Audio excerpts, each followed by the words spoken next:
Bonjour à tous. Je vais me présenter tout d'abord. Je suis universitaire, juriste et avocat. Je suis spécialisé dans la défense des forêts depuis fort longtemps, 1984, avec ma thèse sur le régime forestier. D'autre part, je suis un passionné de culture classique, mais aussi culture sociétale, discipline que j'ai en partie inventée.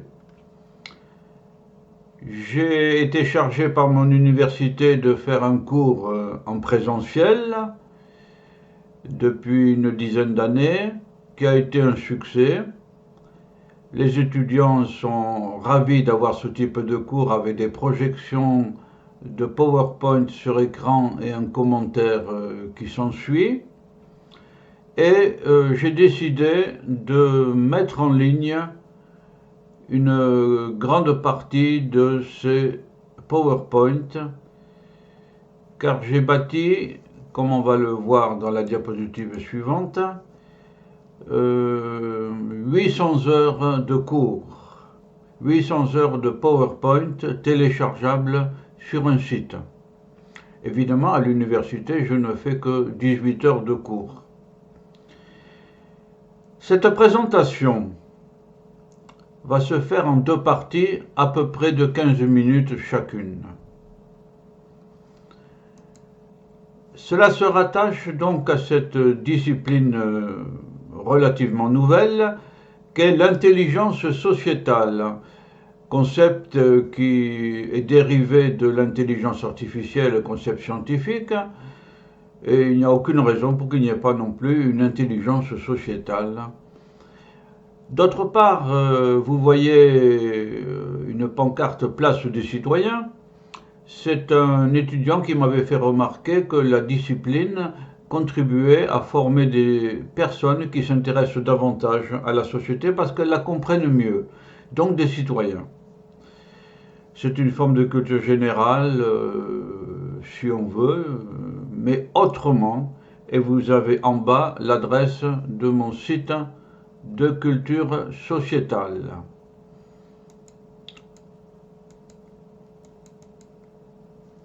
Nous allons parler plus avant, mais il y aura une dernière précision.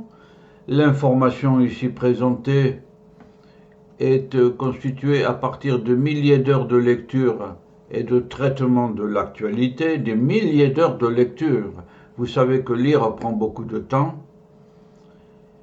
Et cette prestation de service est totalement inédite en France.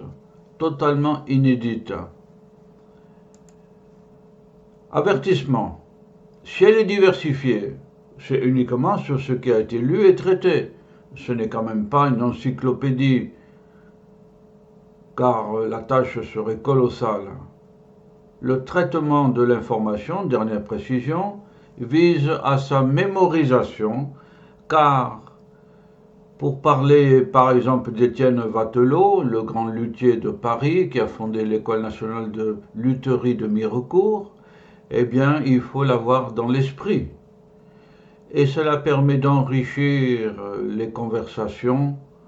Quand vous prenez un café et que vous citez la formule de Talleyrand, j'aime le café noir comme l'enfer, chaud comme le diable et doux comme l'amour, eh bien cela enrichit la conversation.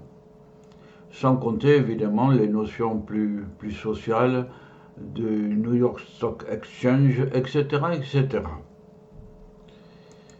Le plan que nous allons suivre comprend 5 points. Une introduction, où l'on va détailler l'intelligence sociétale d'actualité, vous connaissez déjà un peu la matière. En 2, le recensement des sujets de culture générale dans les concours de Sciences Po et de l'ENEM. En 3, la méthode que j'utilise. En 4, quelques propos intéressants, notamment de Michel Burda. Et l'étape des matières du site. car l'étape des matières, c'est une table d'orientation, en quelque sorte. Commençons sur un joli tableau de coquelicots, de manière un peu impressionniste, par détailler les termes général, culture générale, c'est l'expression consacrée. Je signale au passage que Sciences Po Paris a supprimé en 2013 l'épreuve de culture générale. Sociétale. Nous parlons ici d'intelligence sociétale car nous tentons d'expliquer les sociétés. Nous traitons tous les problèmes de société. Jeunesse, vieillesse, hommes, femmes, civils, militaires, santé, maladie, tout ce que vous voulez. Ils sont vastes, mais ils ne comprennent pas les sciences de l'homme. Par exemple, je ne vais pas vous parler de Proust ou de Schopenhauer ou de Konrad Lorenz. Actualité. Une priorité est donnée à l'actualité des 10 dernières années. Parfois, j'ai la possibilité de revenir sur 30 ans d'actualité aussi. Ce qui est fort utile, un arbre, ça a toujours des racines. Ici, 2 mots vont être détaillés. L'utilité et la nécessité. Vous voyez devant vous une vue avec des murettes, des murs, de pierre, qui traduisent l'appropriation privée du sol. C'est un mouvement de privatisation, la privation étant née en Angleterre à peu près vers 1750. Et le concept a envahi ensuite le monde entier. Magnifique champ de coquelicots comme on en voit de moins en moins depuis longtemps, hélas, en raison des produits phytosanitaires utilisés par l'agriculture. Il y a des plantes nuisibles, des plantes folles, comme on disait jadis, et pourtant c'est magnifique. Utilité tout d'abord. Une connaissance des questions sociales est utile.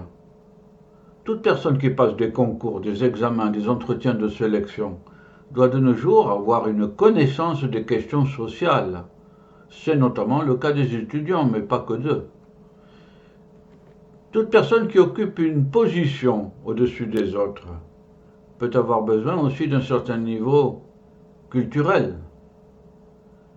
Ce peut être une position non politique, commerciale, industrielle. En ce sens, un ancien PDG d'Essilor, le leader des optiques ophtalmologiques, disait que tout chef d'entreprise devrait avoir une connaissance de la guerre des Gaules, c'est-à-dire le De Bello Gallico de Jules César ou des batailles de Napoléon. Ce peut être aussi une position politique, dans la mesure où tout mandat public nécessite une connaissance sociale, un maniement des idées sociales. Il vaut mieux savoir des choses. Je me permets une petite anecdote.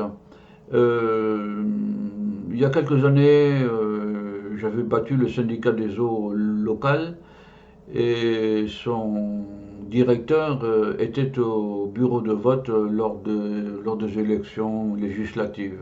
Il avait devant lui un code électoral. Quand je suis passé à l'urne, je lui ai fait remarquer, tiens, vous avez un code électoral. Ah, il m'a dit, oui, ça peut toujours servir. Parce qu'il était assis à côté du bureau de vote. Voilà. Ensuite, j'ai mis mon bulletin dans l'urne et puis j'ai signé à gauche le registre d'émargement.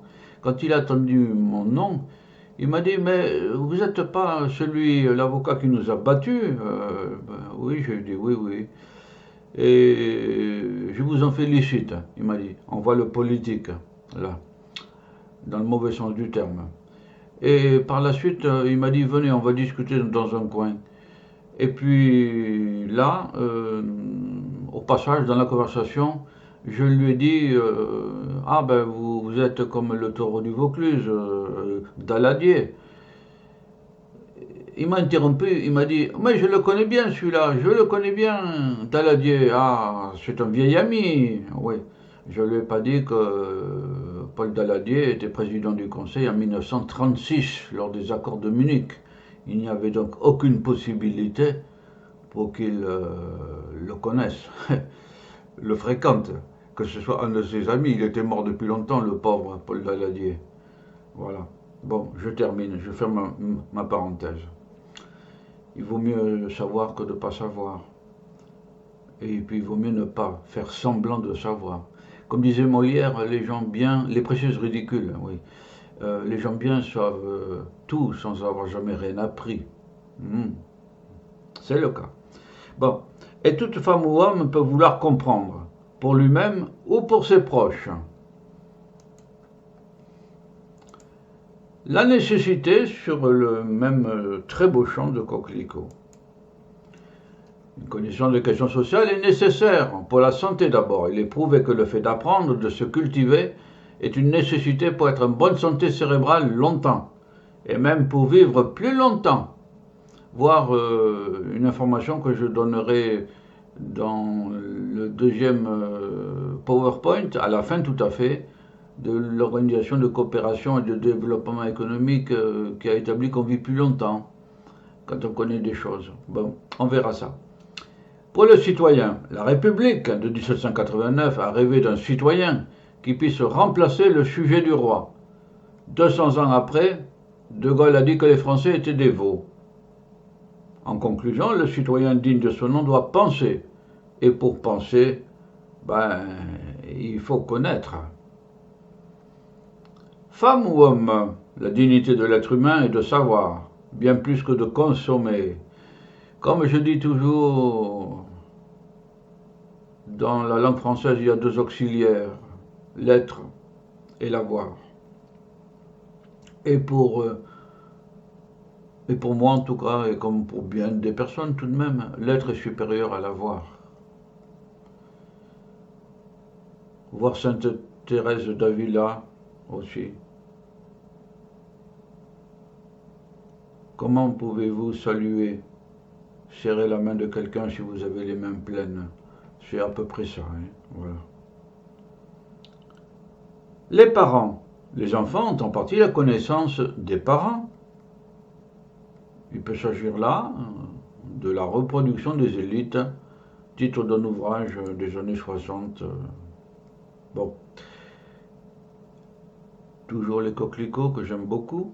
Et puis, lors d'un examen d'un concours ou même d'une simple conversation au coin d'un café, ce qui fait la différence, c'est l'information différente. Magnifique pont ancien avec des pierres du temps jadis.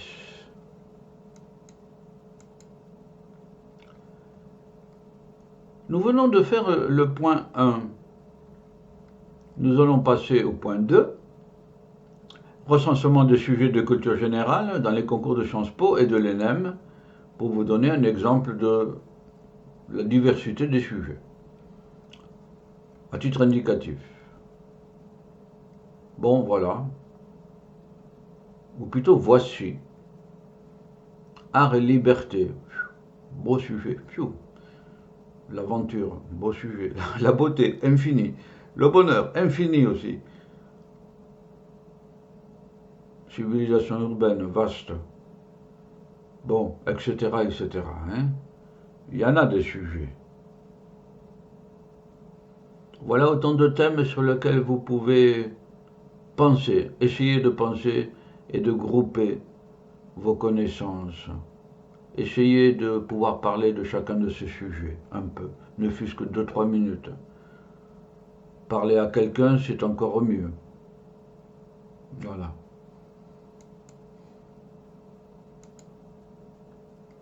Par exemple, en 2017, la vérité est-elle un impératif dans la société française contemporaine? Faut-il tout dire? Gaston Lagaffe, au premier plan, à gauche, est éreinté par tout ça. Il ne pourra pas beaucoup vous aider.